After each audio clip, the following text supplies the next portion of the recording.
Awesome. All right. So, welcome everybody. Thank you so much for joining us today for the Buckeye Bridge Sports Around the World series. Today, we're going to explore the European model of sport. My name is Jenna Azate, and I'm the Education Abroad Specialist for the College of Education and Human Ecology. And I'm joined today by my co host, Cameron Schlechte of the Sports and Society Initiative. And assisting with our Q&A today is my colleague and fellow Education Abroad Specialist, Erin Klein. We welcome your questions and participation during this session, so feel free to place any questions into the Q&A or chat at any time. We will have some designated time at the end to answer those questions. Now I'd like to welcome today's guest, Dr. Byron Turner, who annually leads Ohio State's Education Abroad program, the European Model of Sport, and Alyssa Hoying, a past participant of the program and current graduate student in the sport management program here at Ohio State. So would both of you start us off by telling just a little bit more about yourselves and your experience? Sure, and I'll let Alyssa go first. Hi there, my name is Alyssa. Just like you mentioned, I was an graduate from Ohio State. I studied sport industry and graduated in December of 2018. And I took a year and a half off of school to do an internship in Texas with the college football playoff. And I am now back at Ohio State pursuing my master's degree in sports management. I'm hoping to graduate in May of 2021, so only about a semester and a little bit left. I was a 4-year varsity synchronized swimmer at Ohio State, which kind of sparked my interest in athletics. I didn't originally know what I wanted to study in undergrad, but from my passion in sport and just like experiencing it and living it all day, every day, kind of led me to the sport industry and now sport management degrees that I am pursuing. And I'm Byron Turner. I'm a professor in the College of Education and Human Ecology, specifically in the Department of Human Sciences and Sport Management. I did my undergraduate work at Baylor University in Texas, but I am also an alum of Ohio State, receiving my PhD in 2001. I've been here since '04, and I've led the study abroad program for the last 3 years. Cameron, you want to kick us off with some questions? Yeah, for sure. Dr. Byron Turner, if you will please tell us just a bit about the European model of sport and just general education abroad info, and like what motivated you to start it, and just a quick overview of sport management and just the major. Mm-hmm.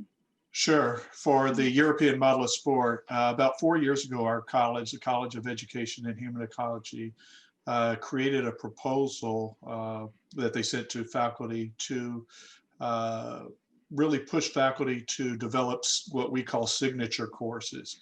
These are courses that have high impact in student involvement. It could be service learning, study abroad.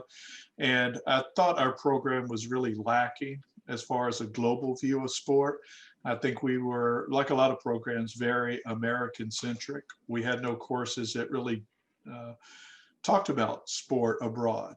So I'd seen other colleges and universities across the country develop programs like this, and I thought it was a perfect time for us to start. And Europe was the best place for us to go to start, because they have a very different sports system. I'm not saying better or worse, but it allows our students to learn hands-on, to experience what sport is like in another country.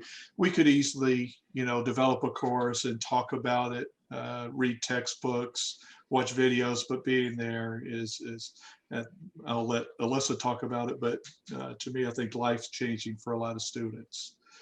Maybe Alyssa could talk about this, and then I'll talk more about sport management. Yeah, so originally when I heard about the European Model of Sport program, I wasn't quite sure what it entailed other than going to Europe and studying sport, which I was already in for. But the program was only 9 days when I went.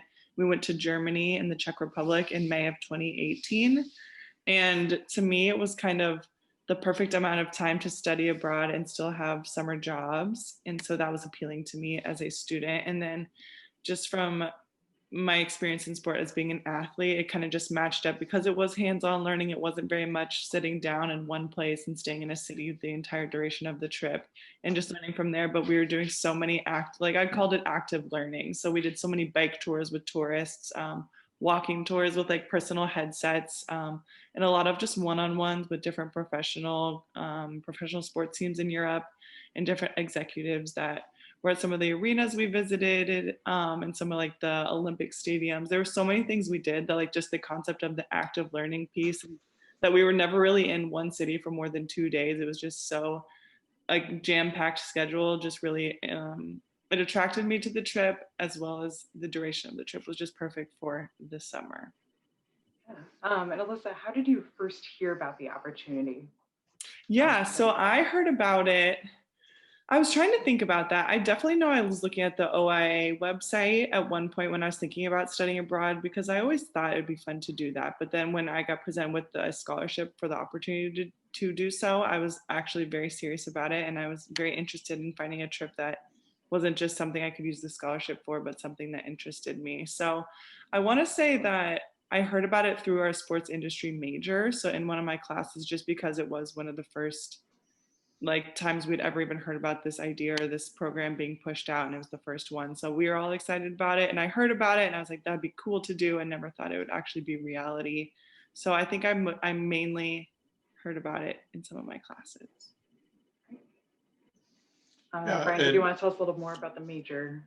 Sure, but back to a point Alyssa made, our trips are always in May. Summer for our major is a time when students tend to do their internships. So we didn't want to make it, 3 or 4 weeks. We did a real condensed schedule, and we'll talk about it later, I'm sure. We do a whole lot in a very short amount of time, but we needed to be back so students could complete their internship obligations over the summer. Yeah, straight to Oregon from Yeah. Europe and finished a 10-week night internship. So I was very much like right after graduation for those people that were graduating, but still just in time to be able to fulfill those full internship requirements. It was great. We really have, our undergraduate major is called sport industry, and our graduate program is called sport management. So I know it's a little confusing. Our undergraduate program is probably more broad, where our graduate program is much more focused on working in the sport management industry. Our undergraduates, I believe we have about 500 sport industry majors. Our graduate program has about 40 master students at any given time. You can graduate from our master's program in as short as 1 calendar year. On average, most students take about 1.5 years. Most students start in the fall. Alyssa was an exception because she's probably understating her internship. It's with the college football playoffs, so you see those national championship games. Alyssa was there to see LSU win the national championship last year. I know she was rooting for Ohio State to make it, and as long as Clemson didn't win, I was. Yeah. But just an outstanding opportunity for her. So she started in January, and she'll end up finishing this coming May. So 1.5 years for her. Alyssa's now gone through both of our programs from a student perspective. She can add. Yeah, so at first I was undecided when I started college in 2014. And then I thought about just the major of sport industry for undergrad. And to me, it sounded so broad. A lot of people like your grandparents or your parents are like, what do you do with a degree in sports? You just go and play somewhere. And I'm like, absolutely not. It's kind of just so broad that you then tailor it to what you're interested in. And you kind of figure out what you're interested in from those classes, learning about facilities and event management or media or marketing.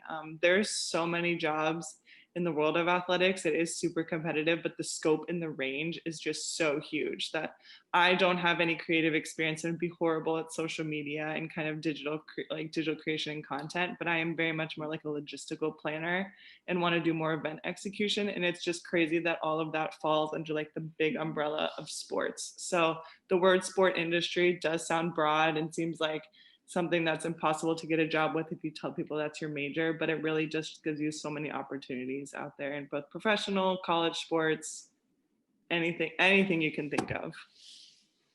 Yeah, and I would say a majority of our graduate students want to work in college sport, but we do have some that want to work in the professional ranks, some even in the high school field, and we have a very large recreational sports department here at Ohio State, and so several want to go into campus recreation. Yeah, there's so many opportunities. At first I was like, how you ever know which one you want to do? But then you just trial and error and you figure it out what you do and don't like. All right. So moving on to the next question, Dr. Turner, you were talking on this a bit earlier. So what do you guys, this can be a question for both of you, the importance of the comparison to what we do here in the United States versus other parts of the world? Yeah, that's a great question, Cameron. I think the big difference in sport here is our intercollegiate system. There's nothing like it in the world. There's no real college sport. It's more of a club-based system in Europe, especially. So it's something new to our students. Another thing is a relegation system where they have different levels. You have your premier leagues in soccer. Well, if you finish at the bottom of the standings, you're going to move down to a lower level the following year. We have nothing, like that in the U.S. I think they've picked up a lot of techniques and ideas that we do here in the U.S., but I think we can also learn from things they do over in Europe. You're seeing a lot more American ownership in professional teams, especially soccer. In Europe, LeBron James is a part owner of a soccer team in Europe. But the team we visited a year ago, AS Roma, they were owned by an American. He later sold it to another American group. So you're seeing a lot of synergy, I guess, between the U.S. and Europe for a lot of sports.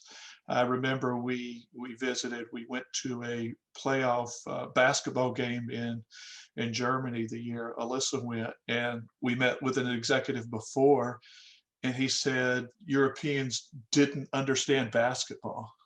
They're cheering at the wrong time. They made it seem like a soccer match. So they had to really go about teaching the sport of we take for granted basketball.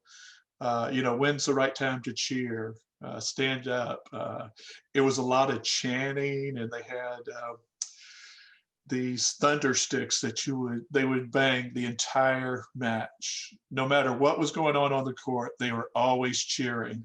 Where here in the US, there's certain times, yes, you cheer louder when something happens. So it was a really neat experience. Part of our program is attending sporting events. The year Alyssa went, we saw that and a sport called team handball, which none of us had ever seen. You can look it up. I would say it's a combination of soccer and that there is a goal. You try to put the ball in the goal, but instead of kicking it, you throw it. So it's part basketball where you have to dribble and pass, and then you can throw it in the net. So none of us had ever seen it. It was a very fast-paced and exciting sport. The venue, similar to basketball, was packed, and just the cheering that goes on throughout the matches, I think, stands out to me. Yeah, I would second all of that. The fan experience and the atmosphere, even though we did a lot of arena tours of soccer stadiums that weren't in season at the time, it was crazy just the fan devotion to sport in Europe, especially handball and basketball. So when we went, it was like we weren't exactly prepared for what we walked into, just because it feels like you're going to like an NBA playoff game or like an NFL playoff game for that matter. Like these fans were dressed head to toe in their team's apparel. That like Dr. Turner said, they're cheering during an entire basketball game. I think most of us were like asking for Advil the entire time because we just had headaches from like the people banging the thunder sticks. But there's so much passion in European fans. They really get behind like their teams out there.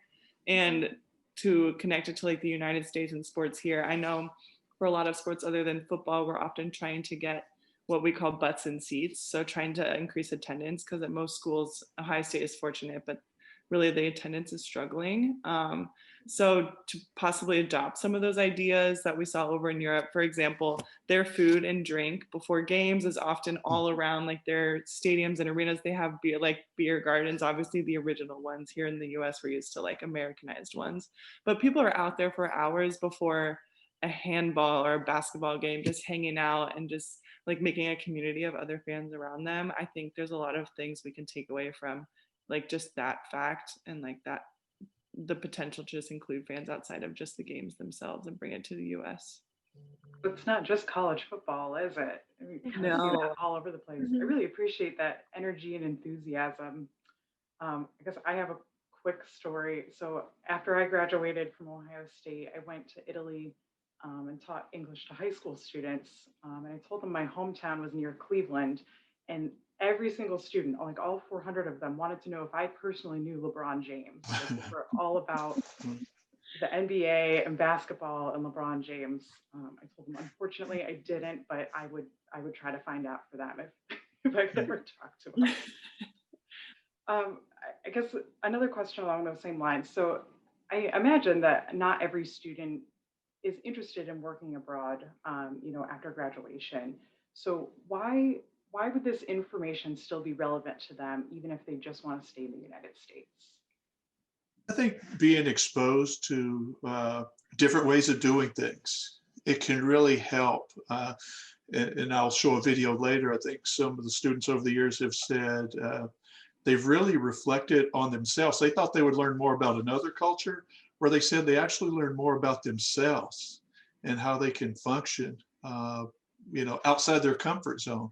For a lot of our students, this is their first time traveling abroad, and sometimes even traveling. We've had students fly for the first time that have gone on our trips. So I think just being exposed to different cultures is the big one, because I know it's called the European model of sport, but maybe one of the most powerful things we did Alyssa's year was visit a concentration camp in Dachau in Germany. It was just something, none of us had ever experienced, but it taught us how the world is and how the world was, at the time. Mm-hmm.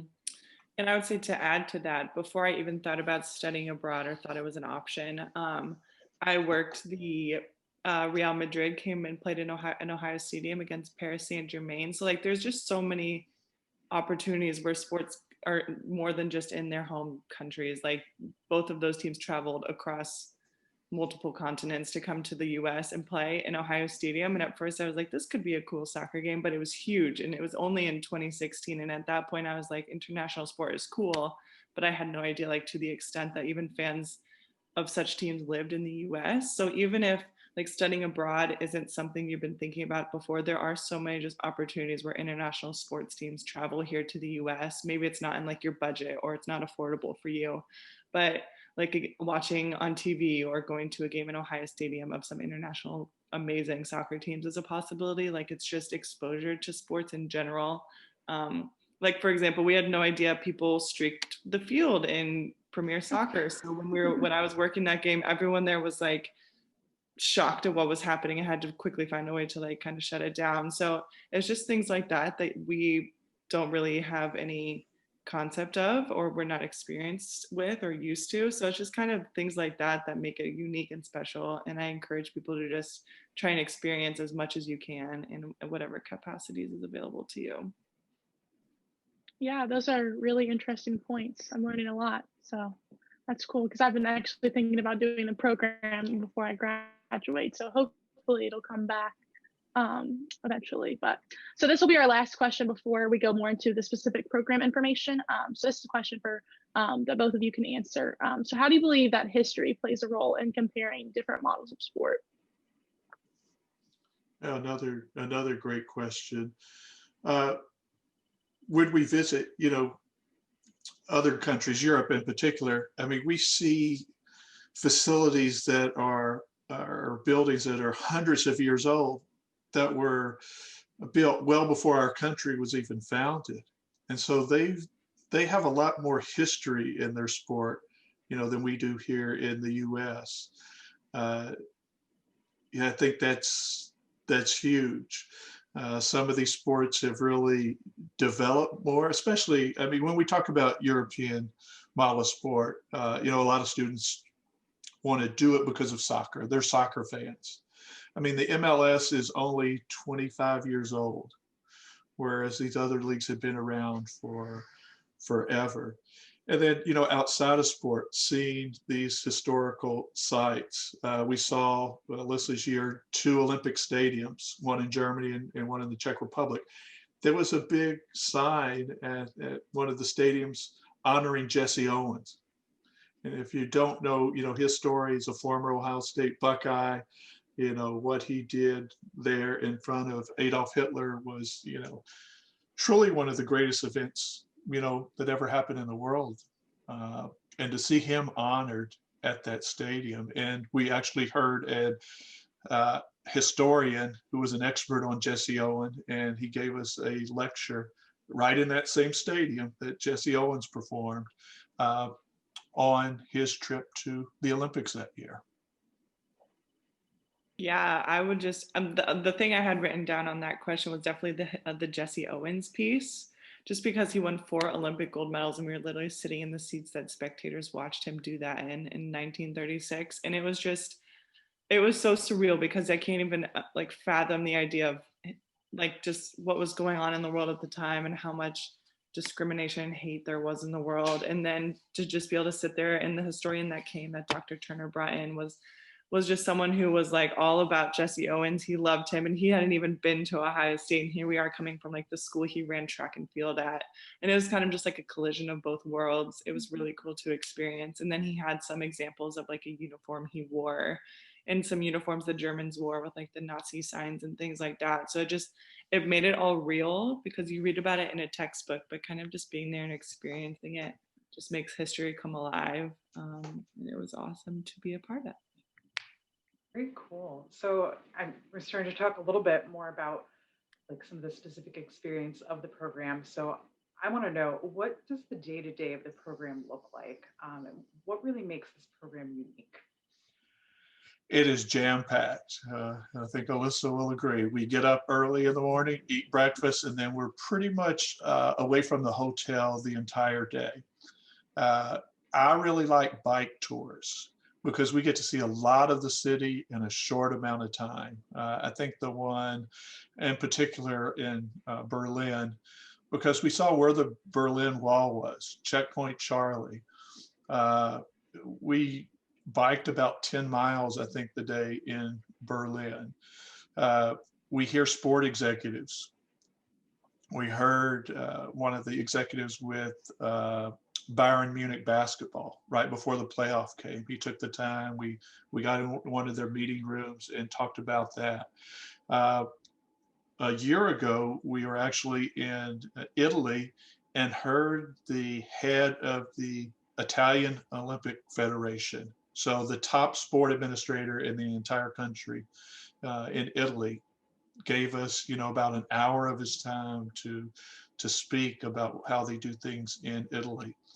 We attend at least 2 sporting events, as I mentioned, team handball and basketball, Alyssa's year.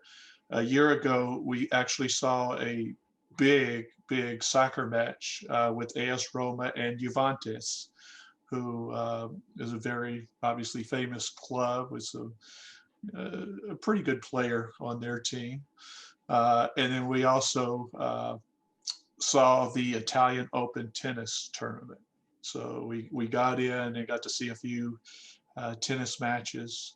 We got to roam the area, because if you've ever been to a tennis tournament, there's a bunch of different matches going on at the same time. We do some walking tours when biking isn't feasible. We did that in Prague, which is my favorite city in the world. Just seeing a bunch of historic buildings, sites. We went to the Vatican a year ago, but also a year ago we got to see, we went to Athens and Rome. So seeing the Colosseum, knowing that, this building is hundreds of years old, and the events that took place, there. Just really amazing. So I would break it down into tours, bike tours or walking tours, sporting events, facility tours, and meeting with sport executives. And we don't stay, as Alyssa said, we don't stay in one place. We typically stay just a couple of days, 2 or 3 days in each city, and then travel to another city, typically by bus, although we did have to fly between Athens and Rome. How much coffee do you need to consume to get through your day on this program? Yeah, it really is jam-packed. The soccer match we went to a year ago was at night, so it was really a full day. We saw the Italian Open in the morning and came back into a soccer match that same night. But the good thing is, a lot of times we are free at night. We want to give students time to explore on their own. So most of the time, unless there's a game that night, we're done by 5 or 6, and then the students have, the night. Last year, based on feedback from Alyssa's group, we gave the students a free day, this time in Rome. So they got to explore on their own the last full day we were there. Cool. And then did you want to share your program videos with us? Sure. I've got a couple of videos. One is you can kind of see what we did, and this is Alyssa's year. So just making sure everybody can see this. So far, so good.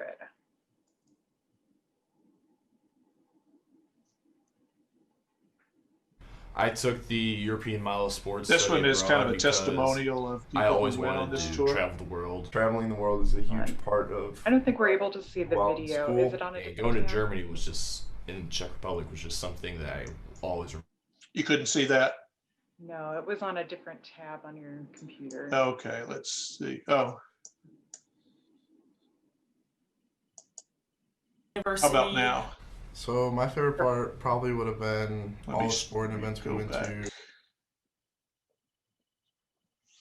I took the European Model Sports study abroad because I always wanted to travel the world. Traveling the world is a huge part of what I wanted to do while in school. And going to Germany was just, in Czech Republic, was just something that I always remember, and it was one of the best things that I've ever done.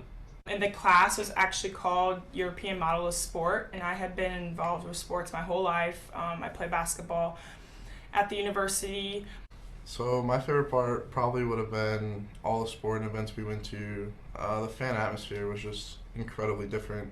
We got to see a handball game, which I had That's never seen team before. I thought comparing the American crowd, the American scene to the European scene was incredible. The atmosphere at those events, there's nothing like that in the United States. So my favorite part of the trip was seeing the Olympic Stadium where Jesse Owens And there's where won you 4 see gold Jesse medals. Owens' name I felt like I was a several part times of in that history stadium. a little bit. I mean, knowing it was a long time ago, but not many people can say that they've actually stepped foot in that stadium. My favorite city would definitely be Prague.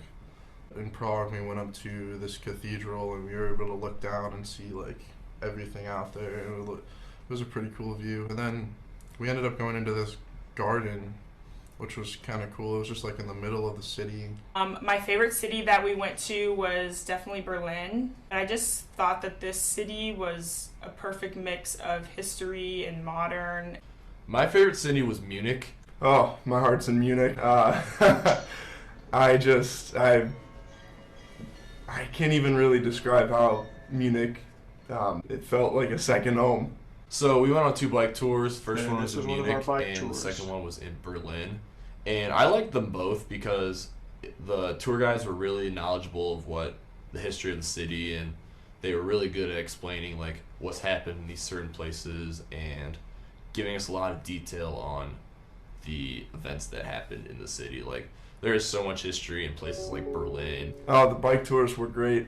It was a pretty expedited way to see the city. So we went to Dachau concentration camp, which is outside of Munich, and it was the first concentration camp established. It was surprising that it was only men were allowed at the concentration camp.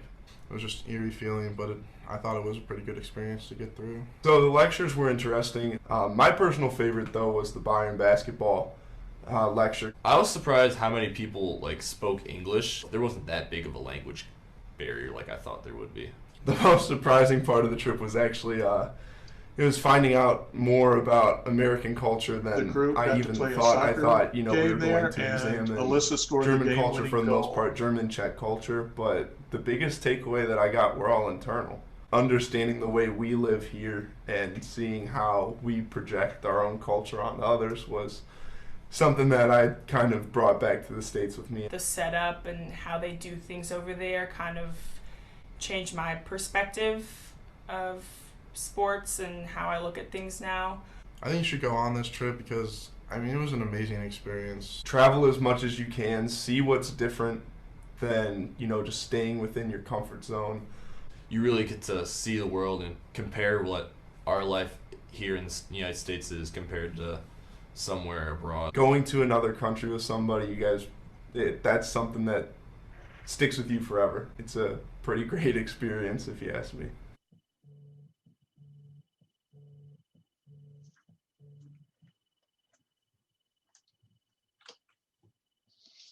All right, I'm going to show you one more. This will give you more of an overview.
It looks like it's buffering.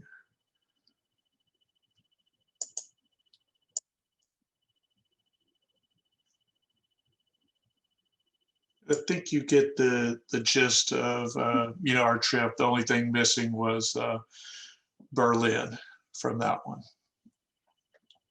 We can always come back to that at the end after it loads a little bit more too. Mm-hmm. It actually has. It looks like it's. So let me go ahead and try to finish it.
That's the historian talking about Jesse Owens.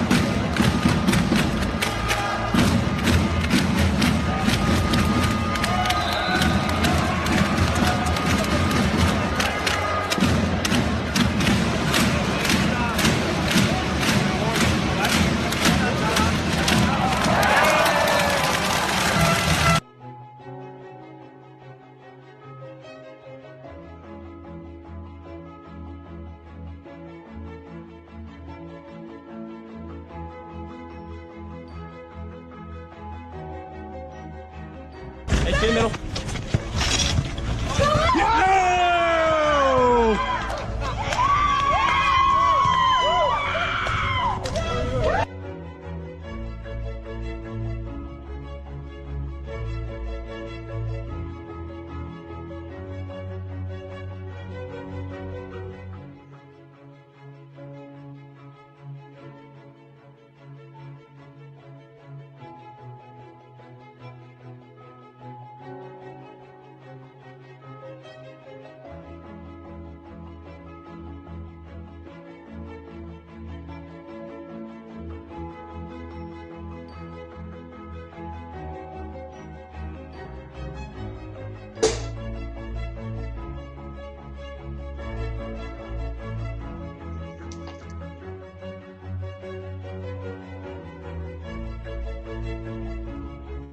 So that really gave you a chronological idea of what we do on the trip. I failed to mention earlier, when we were in Prague, we actually visited Charles University and we got to spend some time with their students. And I think our students really enjoyed pairing up with students at Charles University to see what their curriculum was like, what they took in sport industry, sport management type classes. So I think that was one of the highlights of the trip.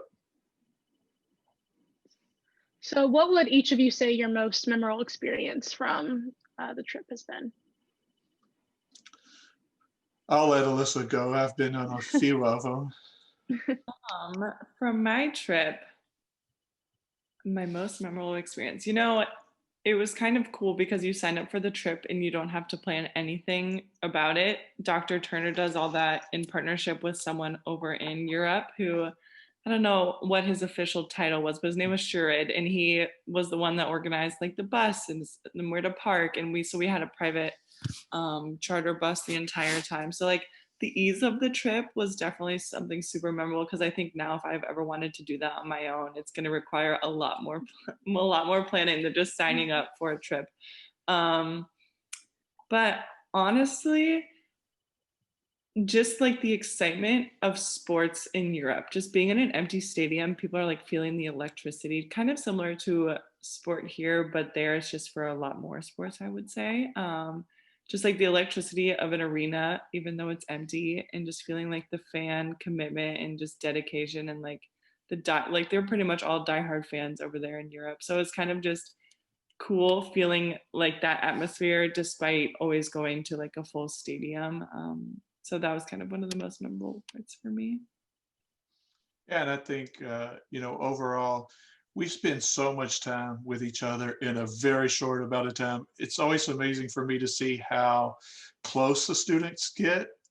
Most of them didn't know anyone when we left the US. And by the time we came back, they're all friends. They still keep in contact with me. They send me notes all the time. Just seeing them grow, it's great just kind of sitting in the back and watching them, experience this. I guess another like in-country experience question. Did you find anything surprisingly easy or difficult about being in another country? Most of the countries we go, people speak English. Sometimes not the best, but for the most part, they speak English.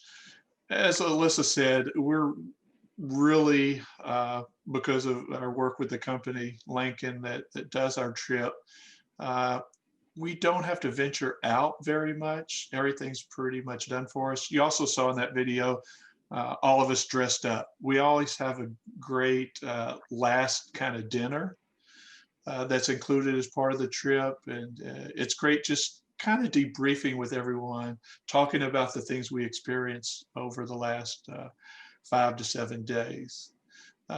I've been to Europe many times and haven't really found anything overly challenging, but Alyssa can maybe speak from a student.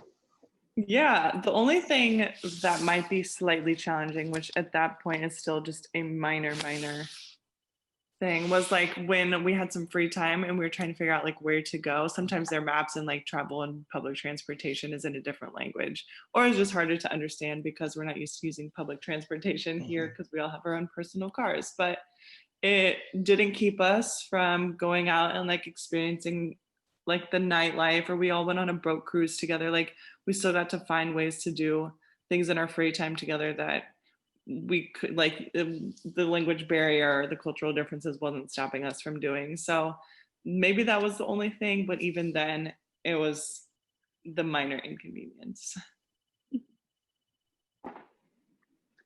So Alyssa, what would your advice be to give to another student who is considering this program in the future?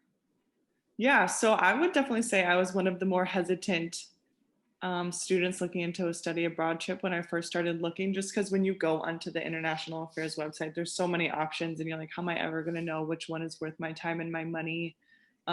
So I kind of was hesitant. I would just encourage you to find something you like. And if sports happens to be even a fraction of that, this trip is more than likely going to cover something you're really interested in, just because the structure of the program goes to so many different arenas, teams, like so many different ranges of sports. Obviously we went to a college, and then we went we went to a highly attractive premier soccer league stadium. So like there's just so much, like such a big range of places we go, Olympic sports. So even if you're just slightly interested in sport or it's something you're studying, I would just say take the leap of faith and just go for it. There's a lot of scholarships you can apply to through the Office of International Affairs. So I just encourage you to do that.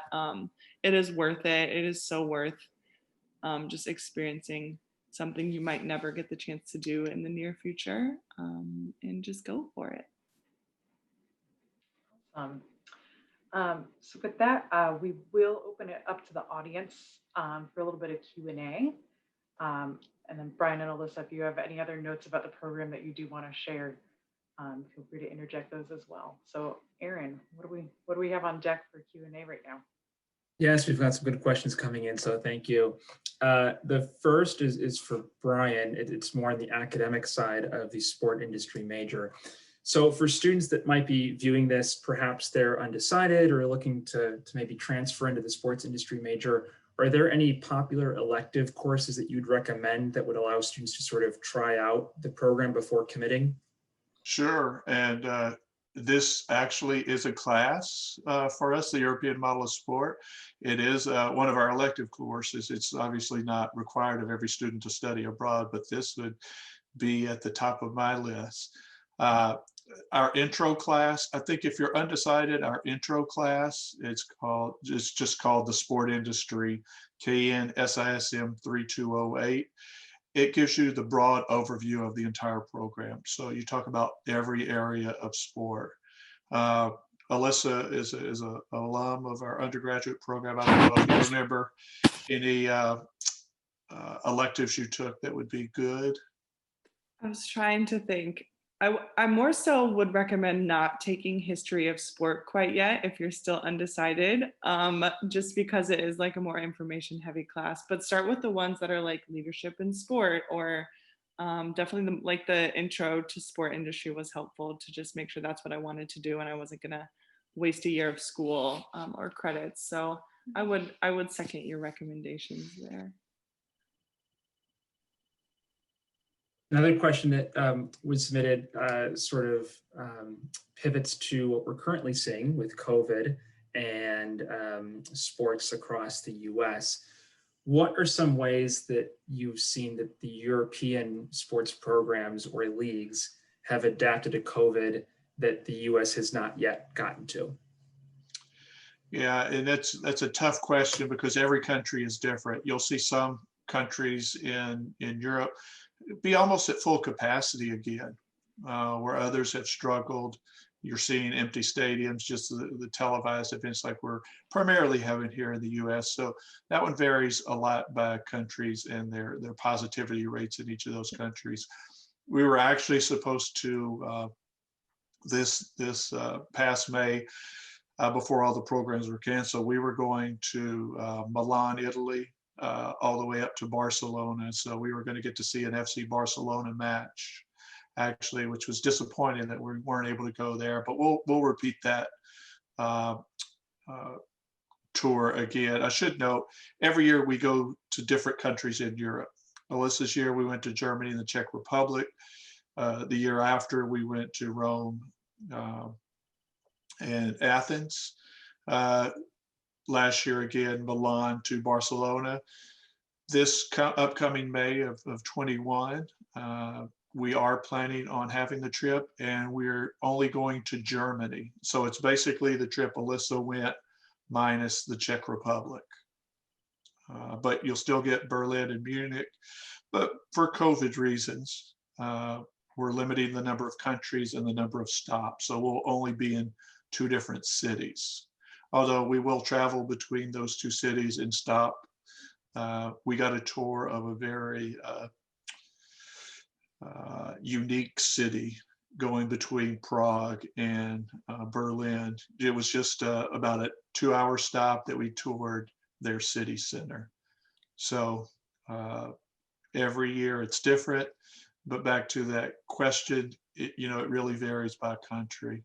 Think of Europe. I mean, people don't understand their countries. We just drive a bus between countries. It would be like for us here in the US driving from Ohio to maybe Illinois. In every state here is different as far as their restrictions. Wonderful, thank you.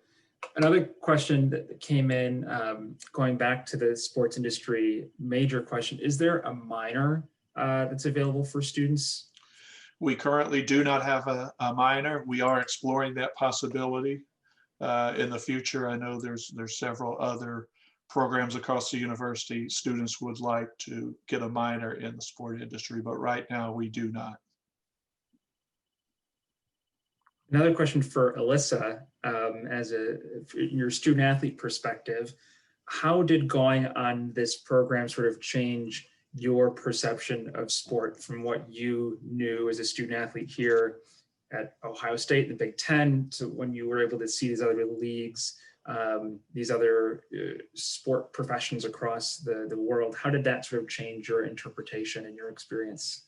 Yeah, so I was a synchronized swimmer, and synchronized swimming in the United States is probably one of the smallest countries to have the sport, and we barely qualify for the Olympics every year, which is sad to say, but it's true. And collegiate swimming is kind of like, in a way, almost better than competing for the national team in the US. So like the opportunity to swim in college was way more, in my mind, something I wanted to do other than like over my national team experiences. But in Europe, as with some other sports, like their concept of synchronized swimming is like, if you're a synchronized swimmer, you're a celebrity in Russia kind of thing, which is crazy to me. So I was not quite sure like how such a big contrast and change could happen just from flying from one country to the other. But being over there and experiencing, like we went to Charles University in Prague, like Dr. Turner mentioned, where they have free public education, and then they can just participate in whatever sports they kind of want to.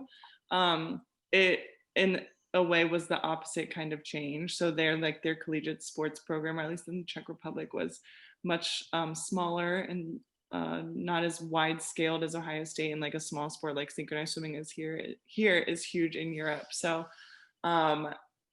just like that for synchro with other sports, it's kind of the same thing, because we don't often think of professional soccer here in like Ohio in particular as like something we want to go to on our Saturdays. It's always like college football or an NFL game. So being in Europe, just seeing like that's what people live their weeks for, is to go to like a soccer game on a weekend or a weekday. Like they would drop their hats to go on a Tuesday night game, and they would pack the stadium. So like just seeing the difference in sports and how they like really rally behind their teams there was cool to see. Thanks, Alyssa.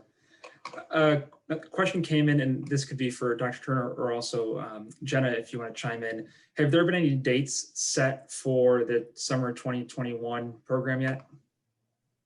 I don't have the specific dates, but we will probably leave the first Friday of the summer term in May, and return that a week after on a Sunday. That way we get 2 weekends in Europe.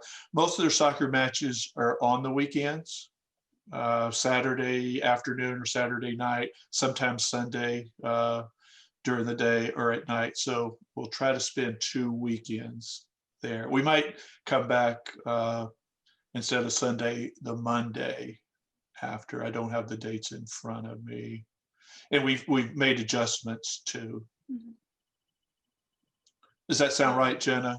Yeah, and then I'm actually going to pop into the chat the program brochure for the European model of sport. Apologize, it's not quite updated yet as we continue to talk through some of these program details, but it will be updated in the coming weeks. So just give that to you guys now, so you know where to find it. And I did briefly mention it is a course, so you do get 3 credits.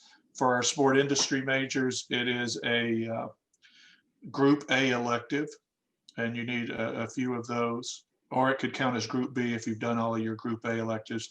For other colleges and programs, check, but oftentimes it could be used as an elective.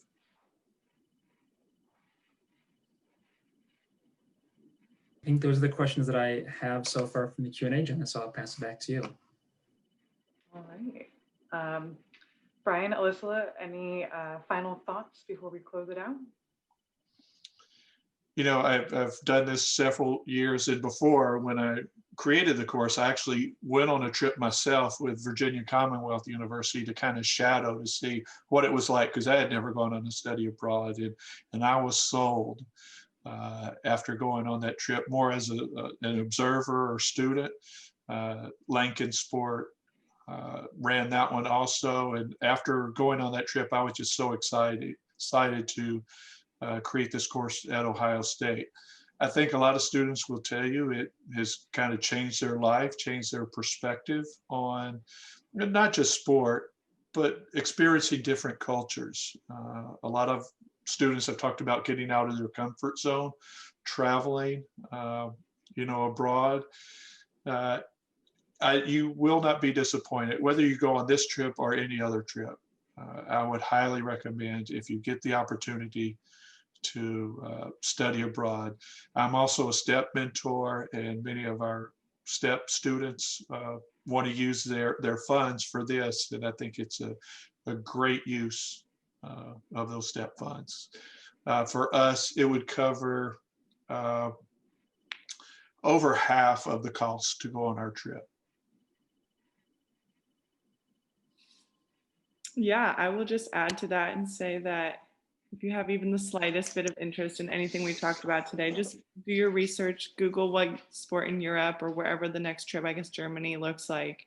And then if you guys have any other questions you want to ask me or Dr. Turner, we're definitely open to answering them, or just questions about the major in general or the master's program. I would love to help out. I think it's great. I'm very happy with being a sports industry undergrad and now a sport management master's candidate. So I couldn't say enough great things about the program. Dr. Turner is just like he seems on a Zoom and in a Q&A. He's amazing to work with, and going to Germany with him, I did that before I was ever his student in the master's program. So it was kind of just like a great introductory to then my master's program. And it's just been an awesome time. So if you have any other questions, or anyone's like on the line and just trying to figure out what they want to do, I'm very open to answering any questions.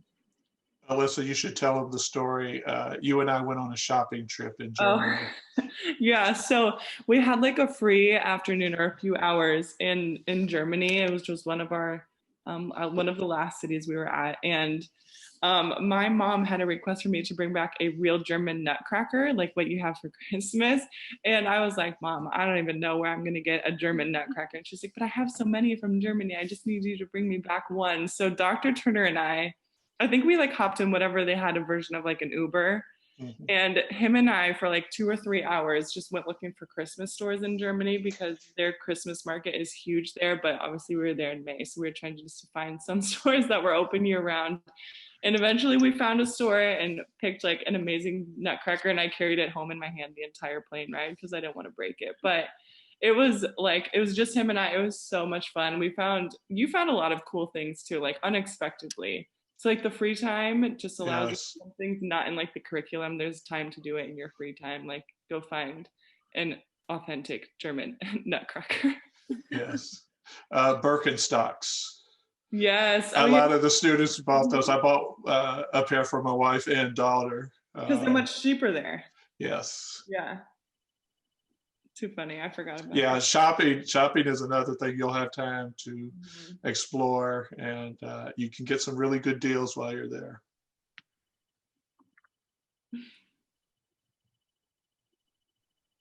Great. Well, with that, thank you so much, both of you, for your time today. This has been a lot of fun getting to talk to you, and certainly a huge learning experience for me, and I'm sure for Cameron as well. Um, and thank you to everybody in the audience for joining us today. We're going to continue to develop more of these sports around the world sessions and explore the intersection of sports around the globe. So we hope you'll join us for the next one soon. If you're asking yourself, where can I find more of these sessions? It's going to be up on our calendar on oia.osu.edu and also on sportsandsociety.osu.edu. So as we develop more, take a look at those calendars. We hope to see you then. So thank you again, everybody. Have a great afternoon. Take care. Thanks. Thank you.